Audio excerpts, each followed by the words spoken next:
जैसा कि आप लोग को मालूम है, बीटीएसी स्टाफ नर्स 2025 के लिए जो आंसर की आ चुके हैं, उस पे जो आप क्वेश्चन को लेकर क्लेम किए हुए हैं, उसमें कितना मार्क्स आप लोग को बढ़ेंगे, आज के वीडियो में हम लोग पूरी डिटेल्स के साथ बात करेंगे। और साथ ही जो डॉक्यूमेंट वेरिफिकेशन के समय आप लोग का क्या क्या डॉक्यूमेंट आप लोग को रिक्वायरमेंट पड़ेगा, उसके बारे में भी हम लोग बात करेंगे। और साथ ही आपको बताएंगे कि क्या आप लोग का रो मार्क्स रहेंगी और क्या आपका नॉर्मलाइज मार्क्स रहेंगे। तो पूरी डिटेल्स के साथ आज की वीडियो में हम लोग बात करेंगे। तो ये वीडियो आप लोग शुरू से अंत तक जरूर देखिएगा, क्योंकि बहुत सारी चीज़ें आप लोग को इसमें बताया जाएगा जो आप लोग को जानना जरूर है। तो पहली बात हम बात कर लेते हैं ओवरव्यू के बारे में। तो ओवरव्यू के बारे में बात कर लेते हैं कि क्या क्या इसमें वैकेंसियाँ थी और कितनी कितनी सेप स्कोर रहेंगी, आप लोग को कितना टोटल फॉर्म अप्लाइड हुए थे, उसके बारे में हम लोग बात कर लेते हैं। तो सबसे पहले हम लोग बात कर लेते हैं कि आप लोग का टोटल पोस्ट जो थे वो कितना हुआ था। 11,389 आप लोग का पोस्ट थे। और सेफ स्कोर की बात करें तो अगर 40+ आप लोग को अगर एवरेज में आप लोग का मार्क्स आ रहे हैं तो आप लोग सिलेक्शन के बहुत ही नज़दीक है, यानी 40+ भी आप लोग को हो सकता है। क्योंकि इस बार जो आप लोग का क्वेश्चन था उसका लेवल जो था वो मॉडरेट टू हाई ही था। और साथ ही बात कर लेते हैं टोटल फॉर्म अप्लाइड के, तो 95,648 आप लोग का फॉर्म अप्लाई हुए थे। उसमें प्रेजेंट कैंडिडेट की बात करें तो यहाँ पर 45,000 यानी लगभग आधा, यानी आधा आप इसमें कैंडिडेट जो आपका एग्ज़ाम दिए हुए थे वो 45,000 के अप्रॉक्स दिए हुए थे। यानी इसमें आप लोग को बात कर लेते हैं कि एक सीट पर कितना फाइट है। तो 5 कैंडिडेट यानी 4 से 5 कैंडिडेट का फाइट है, यानी ज़्यादा यहाँ पर फाइट नहीं है। क्योंकि यहाँ पर क्वेश्चन का जो लेवल था वो बहुत ही हाई था, इसलिए ज़्यादा फाइट आप लोग को देखने को नहीं मिलेगा। साथ ही बता दें कि परसेंट कैंडिडेट भी बहुत ही कम हुए थे। तो एग्ज़ाम लेवल की बात करते हैं तो मॉडरेट टू हाई था। आप लोग को बार बार आप लोग को बताया जा रहा है कि जो एग्ज़ाम लेवल था वो मॉडरेट ही था, उसमें कोई शक वाली बात नहीं है। जैसा कि आप लोग का एग्ज़ाम दिए हुए भी हैं तो आप लोग को भी मालूम होगा। और साथ ही बात कर लेते हैं हम लोग एग्ज़ाम लेवल को जो डेट दी गई थी, किस किस डेट में आप लोग का हार्ड शिफ्ट आया था और किस में आपको मॉडरेट शिफ्ट आया था। अगर आप लोग कंक्लूजन निकालेंगे तो आप लोग को अगर हर एक का एवरेज देखते हैं तो मॉडरेट टू हाई ही एग्ज़ाम लेवल था। और बात कर लेते हैं अगर स्पेशली सभी डेट को लेकर, तो यहाँ पर 30 जुलाई जो एज है, एज मतलब हाई यानी हार्ड मान सकते हैं। और 2 जो लिखा हुआ उसमें सेकेंड शिफ्ट मान लीजिएगा, और 1 जो लिखा हुआ वो फर्स्ट शिफ्ट के लिए है, यानी फर्स्ट शिफ्ट में एज है यानी हार्ड था, और सेकेंड शिफ्ट में मॉडरेट पेपर था। ये इतना आप लोग जान लीजिए। ये सारी चीज़ें कंक्लूजन निकाल कर बताया जा रहा है, ऐसा ही नहीं है कि पूरी कोई ऐसे ही बता दे, पूरी ऑथेंटिक सोर्स के माध्यम से ये बताया जा रहा है, पूरा रिसर्च कर कर। तो 31 जुलाई की बात कर ले तो यहाँ पर आप लोग को फर्स्ट शिफ्ट में मॉडरेट भी आया था और सेकेंड शिफ्ट में भी मॉडरेट ही आया था। और 1 अगस्त की बात कर ले तो यहाँ पर था हार्ड शिफ्ट, और सेकेंड वाला जो था मॉडरेट टू हाई। यानी आप लोग को सबसे अगर हार्ड की बात किया जाए, अगर एक पूरी एग्ज़ाम को लेकर बात करें तो 1 अगस्त का सेकेंड शिफ्ट जो एग्ज़ाम हुआ था, आप लोग एग्ज़ाम दिए हुए हैं तो आप लोग कमेंट सेक्शन में भी बताइए कि क्या आप लोग को लगता है कि ये 1 अगस्त जो सेकेंड शिफ्ट वाला एग्ज़ाम हुआ है वह हार्ड था। ठीक है। और 3 अगस्त की बात कर ले जो फर्स्ट शिफ्ट में एग्ज़ाम हुआ है वो भी मॉडरेट हुआ है, यानी यहाँ पे भी मॉडरेट ही एग्ज़ाम हुआ है। यानी हर एक शिफ्ट की बात यहाँ पर किया जाए तो यहाँ मॉडरेट टू हाई ही गया है। तो इसमें नॉर्मलाइज में आप लोग का 5 से 6 मार्क्स बढ़ने के पूरी चांसेस है, इसमें कोई शक वाली बात है नहीं। और मिनिमम क्वालिफाइंग नंबर जो बात कर लेते हैं कि क्या आप लोग का इतना मार्क्स रहेंगे तो आप लोग का हो जाएगा, यानी क्या कहते हैं कि इससे कम नहीं होना चाहिए। अगर इससे कम होते हैं तो आप लोग रेस से ही बाहर हो जाइएगा। तो पहली बात कर लेते हैं यहाँ पर कि आप लोग का कि यूआर के लिए कितना होगा। तो यूआर के लिए आप लोग को बात कर लेते हैं। तो यूआर के लिए आप लोग को बात कर लेते हैं, रुक जाइए थोड़ा सा। यूआर के लिए हम लोग बात कर लेते हैं। तो यूआर के लिए 40%, बीसी के लिए 36.5, यानी बीसी आप लोग हैं तो 36.5% आप लोग को ओवरऑल 100% में इतना होना चाहिए। यानी आप लोग को मालूम भी होगा कि 100 मार्क्स का आप लोग का एग्जाम हुआ है।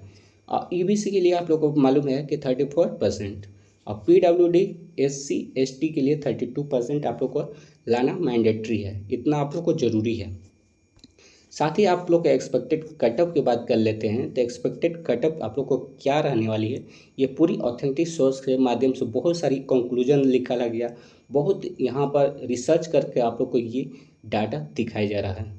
तो इस पर आप लोग ट्रस्ट बिल्कुल भी कर सकते हैं। तो फर्स्ट आप लोग को बात कर लेते हैं कि आप लोग का यूआर के लिए जो 55 से 60 लाते हैं उनका सिलेक्शन पक्का है, क्योंकि पेपर जो बीटीएससी के रिगार्डिंग होना चाहिए था उससे आप लोग का हाई पेपर गया है। तो बहुत लोग का अभी भी उनको मैं मन में संशय भी होगा कि मेरा होगा कि नहीं होगा, क्योंकि उनका क्वेश्चन समझ में ही नहीं आ रहा था। बहुत स्टूडेंट्स से भी हम लोग बात किए हैं, हम लोग साथ में सर्कल में भी थे, तो वहाँ पर भी बात हुआ है, तो वहाँ पर भी बोला गया है कि पेपर जो था वो हार्ड ही आया हुआ है। और ईबीसी के लिए और ईडब्ल्यूएस के लिए बात करें तो 47 से 52 आप लोग आता है, तो यहाँ पे भी आप लोग को हो जाता है। अब एससी की बात कर लेते हैं तो 40 से 45 आप लोग को होता है तो हो जाएगा। और एसटी के लिए 35 से 40 यानी 35 के अराउंड आप लोग को 36-37 भी आते हैं, तो आप लोग को होने की पूरी चांसेस है एसटी कैटेगरी के लिए। और बात कर लेते हैं वोमेंस के लिए, तो वोमेंस के लिए आप लोग को अगर 45 से अगर 50 आते हैं, 45 से 50, तो यहाँ पे भी आप लोग का होने की पूरी चांसेस है, क्योंकि ये पेपर की रिगार्डिंग सभी कटअप बताए जा रही है। ठीक है, तो आगे हम लोग बात कर लेते हैं डीवी के लिए क्या क्या डॉक्यूमेंट चाहिए। ये बहुत ही इम्पोर्टेंट है, आप लोग ध्यान से सुनिएगा। तो सबसे पहले हम लोग बात कर लेते हैं कि मैट्रिक का सर्टिफिकेट होना चाहिए, यानी matriculation certificate, original 10th grade certificate जो लिखा हुआ है। आप लोग पॉज करके भी ये सारी डाटा देख सकते हैं, ये बिल्कुल भी ऑफिशियल सभी डेटा है। आप लोग ये पॉज करके जो आप लोग डॉक्यूमेंट रिक्वायरमेंट है आप लोग यहाँ पर पढ़ कर हर एक चीज़ों को पहलू को देख कर आप लोग समझ कर दीजिएगा। ठीक है, और हर एक डॉक्यूमेंट का आप लोग को पास होना चाहिए। जब आप लोग का डॉक्यूमेंट वेरिफिकेशन होगा उस समय आप लोग को एकदम मैंडेटरी है कि होना ही चाहिए। और साथ ही बात कर लेते हैं दूसरा में जो है नर्सिंग क्वालिफिकेशन सर्टिफिकेट, और थर्ड में है बिहार नर्स रजिस्ट्रेशन सर्टिफिकेट, और फोर्थ है Indian nursing council suitability certificate, और फिफ्थ में है कास्ट सर्टिफिकेट। जैसा कि मालूम है आप लोग को कास्ट जिस कास्ट से है आप लोग को उसका सर्टिफिकेट होना चाहिए। और 6 में बात करते हैं डोमिसाइल रेसिडेंस यानी रेसिडेंशियल सर्टिफिकेट आप लोग के पास होना चाहिए। और 7 में है आपका फ्रीडम फाइटर और डिसेंडेंट सर्टिफिकेट, यानी फ्रीडम फाइटर में आप लोग को अगर पापा ये सब होंगे तो उसका सर्टिफिकेट अगर आप लोग एप्लीकेबल हैं तो दे सकते हैं, नहीं है तो नहीं भी दे सकते। यानी यहाँ भी जो भी एप्लीकेबल है, जैसे कास्ट है तो यूआर के लिए तो आप लोग को कास्ट सर्टिफिकेट नहीं चाहिए, यहाँ तक आप लोग को मालूम होगा। अगर मान लेते फ्रीडम फाइटर डिसेंडेंट की बात कर लें तो अगर फ्रीडम फाइटर में आपको अगर कोई ग्रैंड फादर ग्रैंड मदर जो होंगे उनका होंगे तो उसको एप्लीकेबल हैं तो आप लोग दे सकते हैं इसमें।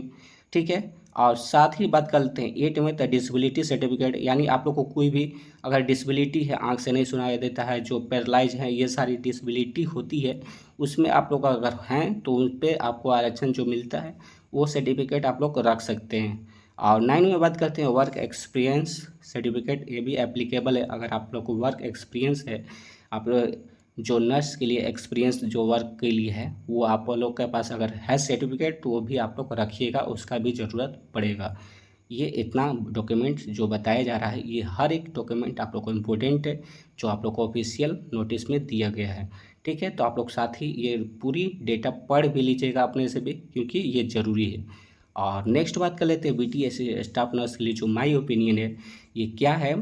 तो ये सभी कट ऑफ मार्क्स जो हैं वो एक्सपेक्टेड है, ये सभी बच्चों को देखते हुए बनाया गया है, पूरी ऑथेंटिक सोर्स के माध्यम से बताया गया है। इसमें आपको 2 से 3 मार्क्स बोनस के रूप में मिलेगा, यानी बोनस के रूप में कहने का मतलब है कि आप लोग को जो क्लेम किए हुए क्वेश्चन जो आप लोग को गलत लग रहा था तो वो क्वेश्चन अगर आप लोग का सही भी है या गलत भी है, आप लोग को सबका मार्क्स आप लोग को अगर क्वेश्चन आपको वो सॉल्व नहीं भी किए होंगे तब भी आप लोग को वो मार्क्स बढ़ेगा, ये आप लोग क्लियर कर लीजिएगा।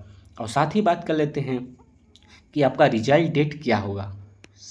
सबसे बड़ी बात है कि रिजल्ट डेट आप लोग का हो गया क्या। तो रिजल्ट डेट आप लोग को अगर हर एक चीज़ों का हम देखें, बहुत सारी चीज़ें वेबसाइट हम लोग चेक किए हुए हैं, तो वहाँ पर आप लोग को बताया जा रहा है 4th वीक ऑफ अगस्त, यानी हर एक वेबसाइट पे हम लोग सर्च किए और पूरी आशा भी है कि अगर आप लोग का आज अगर हो गया 20 तारीख तो आप लोग का 25 से 26 तारीख तक आप लोग का रिजल्ट बिल्कुल हाथों में होगा। ठीक है, तो जो ये डॉक्यूमेंट्स बताए जा रहे हैं, जो चीज़ें यहाँ पर बताई जा रही है, जो कट ऑफ मार्क्स बताई जा रही है, आप लोग अगर उसके अंदर आते हैं तो आप लोग बिल्कुल तैयार हो जाइए। ठीक है, और कोई भी आप लोग को कन्फ्यूजन हो आप लोग कमेंट सेक्शन में ज़रूर बताइएगा। और इस वीडियो में आप लोग को कैसा कुछ भी लगा, अगर वीडियो पसंद आ रहा होगा तो वीडियो को लाइक शेयर और कमेंट और सब्सक्राइब जरूर कर लीजिएगा। तो मिलते हैं नेक्स्ट सेशन में। जय हिंद, जय Bharat and love you all.